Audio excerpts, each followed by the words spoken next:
الوسيلة والفضيلة والدرجة الرفيعة وابعثه مقاما محمودا الذي وعدته إنك لا تخلف الميعاد।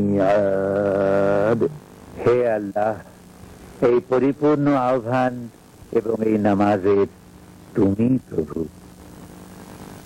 হযরত মুহাম্মদ সাল্লাল্লাহু আলাইহি ওয়াসাল্লামকে দান করো সর্বোচ্চ সম্মানিত স্থান, সুমহান মর্যাদা এবং বেহেশতের শ্রেষ্ঠতম প্রশংসিত স্থানে তাঁকে অধিষ্ঠিত করো, যার প্রতিশ্রুতি তুমি তাঁকে দিয়েছ।